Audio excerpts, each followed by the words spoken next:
Hi, welcome to the overview of the stars for the whole of 2015 for all of the signs, and there are several videos that I put out as well for each of the signs for 2015, so you should find a link to that at the end of this video.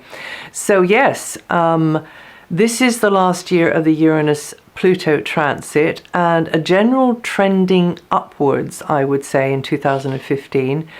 But with these two still close together until mid-April, providing the energetic matrix behind further upheaval, power struggle, meltdown, and shifting, lots of shifting in consciousness going on as we move from the Piscean to the Aquarian age. So this is happening across a wide stage, but it's also happening in our homes, within our families, our friends, and within our hearts and minds. So from April, this running aspect begins to pull apart. That's to say, Uranus starts to gallop on ahead and really comes out of the orb of the degree of Pluto, where it's been for so long. Because even though it started in 2012, they were getting closer and closer and closer previous to 2012. Now they're going to begin pulling more and more further apart. And that will make a difference. That will tend to stabilize things in 2015 and give the more harmonious aspects more of a look in, because they're not dominating the stage so much. However, it's not going to be over till it's over. And I have been given, and that we are going to be going on into the 2020s with this, and I say given from my guidance, with this crossover time. It's the bridge time. But it is true to say that I don't think we're going to see it so sharp and such shaping in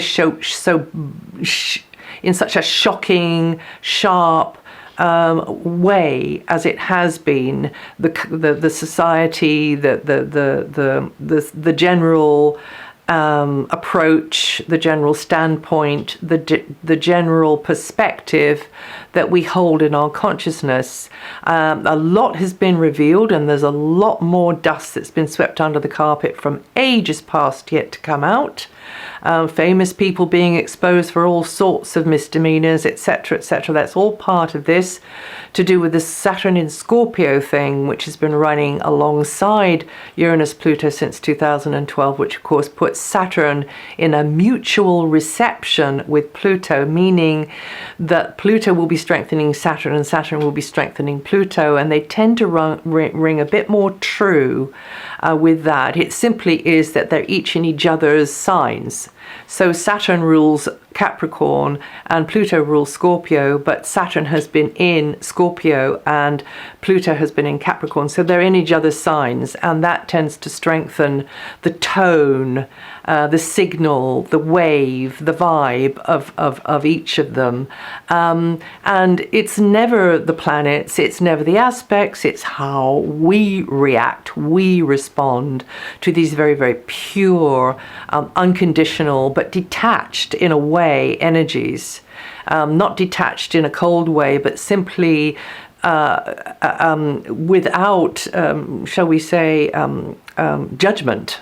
They haven't got judgment. It's us who has the judgment. It's us who carries the baggage from the past, from what's been put on us, imposed on us by our culture, by our heritage, wherever we are in the world. So there's me going off on a tangent again. So anyway, it's not going to be over till it's over, but it is true to say 2015, the trend is going to be upwards, and giving us time for healing, giving us time for licking our wounds, because even though there's going to be major aspects in 2015, they're not going to have the longevity and the clout of Uranus-Pluto.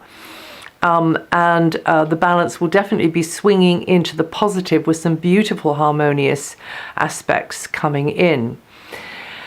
Right, so now, as I've mentioned before, it's the degrees of the aspects that are important. And if those degrees resonate in your natal chart, then you'll experience the manifestations of the aspects as per the layout in your basic natal chart the most.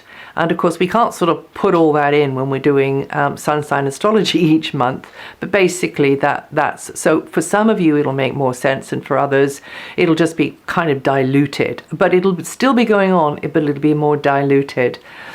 And okay, so obviously you need to know your natal chart for that. But there's free online resources for that. So here's the most challenging aspect. There's an opposition between Jupiter and Neptune, which is spanning much of September, which may manifest as a conflict between head and heart, or maybe too high expectations on things. And that's not just for you, that's for us all. It's a wonderful and magical energy, actually, but it's not very earthed. It's not very realistic. It's not feet on the ground. So you need to get common sense advice before reacting, before moving forwards. That's you, that's me, that's all of us. Shout loudly to those in positions of power as well. And if you do that, then you will hit the success stream of Jupiter-Pluto coming in October. In very good shape, because you will have been sensible over this rather dodgy time in September, and then this lovely one coming in from Jupiter-Pluto, more on that in a minute. That then can help you to move forward in a more confident, successful kind of way. The second challenging working aspect is the Jupiter-Saturn aspect in late July to late August, and this may have you pondering very, very, furrowing the brows, pondering deeply, weighing things up. There may be conflict between the walk and the talk. And this is, of course, a general aspect for us all. Cut out the fluff, listen to yourself, proceed in a cool, calm, collected manner, and just be patient. Be patient with yourself, mostly, but also be patient with others. And decisions made now will affect the future.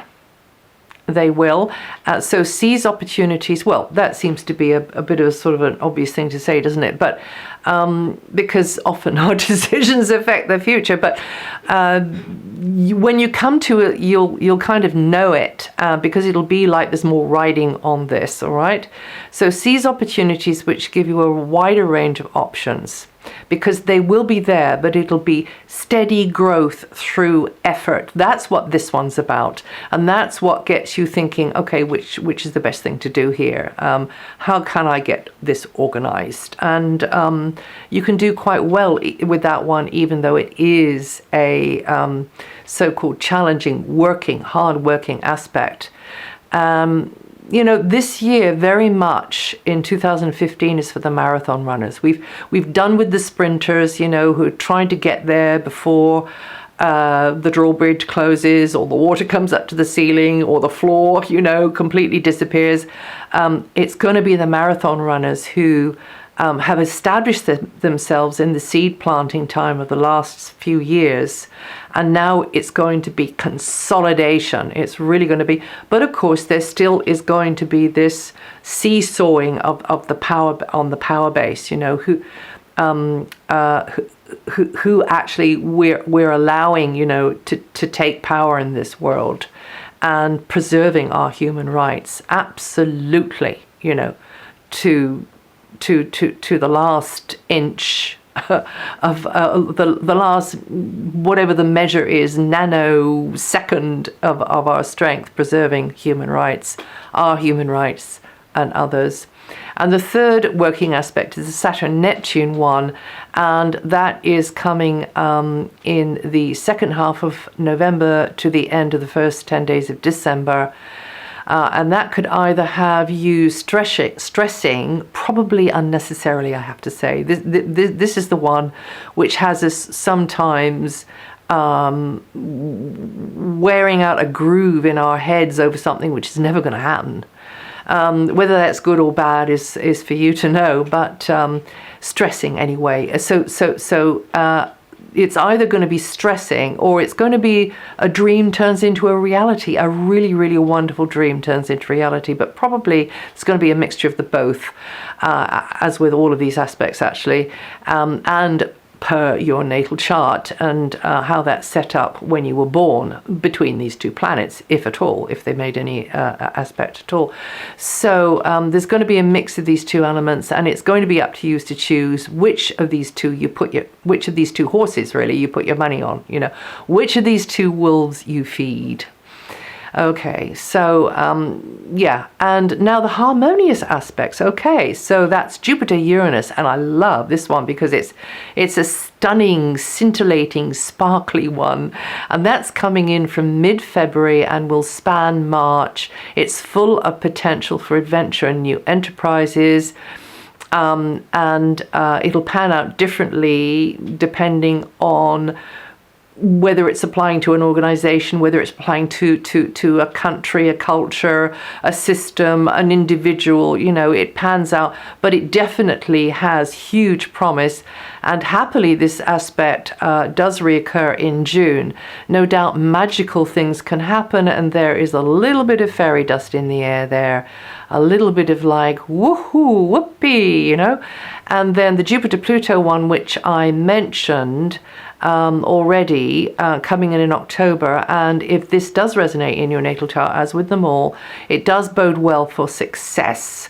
And there may be a rebirth of sorts for you, but also for us, and a feeling of expansion and empowerment, and a sort of a breakthrough through understanding that you don't need to carry a certain something anymore, and there lies the power, there lies the expansion through the breaking through.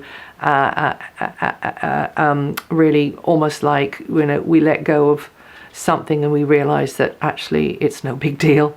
So those are the harmonious ones. Now, of course, the big headline for 2015 is that Saturn is transiting through Sagittarius in the new Saturn cycle. Won't be in there for the whole of 2015, comes out between June the 14th and September the 17th, going back into Scorpio. However, this is the beginning of it, and this transit will be going on till 2017, even though there's a gap in 2015.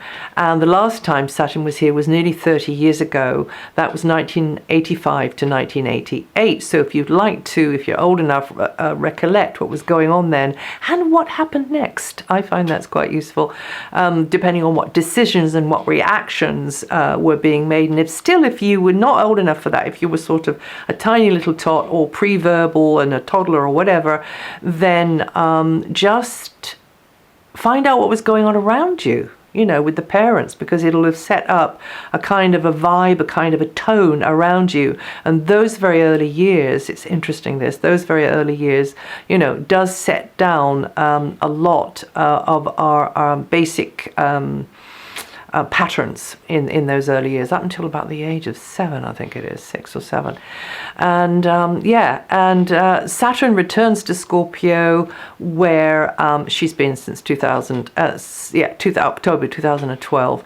So that Saturn in Scorpio cycle, boy, did that push a lot of buttons, and brought out shadow material, forced us to confront our deepest fears, and exposing what is hidden and subversive in our world and our established systems, and a lot of the rot coming out and hanging on the line, also demanding we be honest with ourselves about our inner needs and how we treat others, whether we play ball really, and how they see us and what our true values are. And there's a little bit more of that to come. And then there was all sorts of things going on the materialistic level, like to do with banks, which is very much a Scorpio thing, and stocks and shares and the economy and housing, very, very much the Scorpio thing there, Taurus Scorpio thing.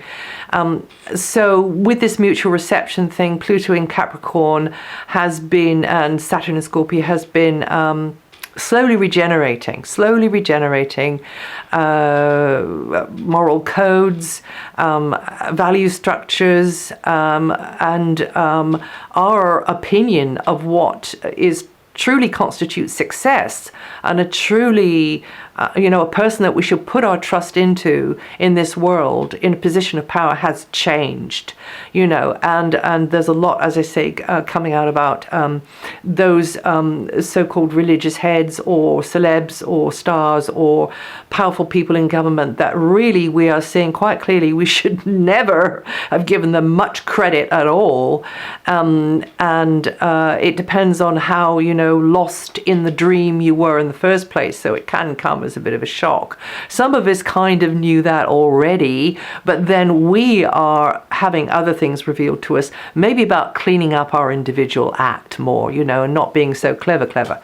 So, and on the road to this higher awareness lie power struggles worldwide as the babe of the new light, which was born on December 2012. Changes the lives of all that exist in this dimension, because this new light is very, very strong. Now, with Saturn coming out of deep, secretive Scorpio into fiery, expansive, extrovert Sagittarius, the ground rules are going to be changing.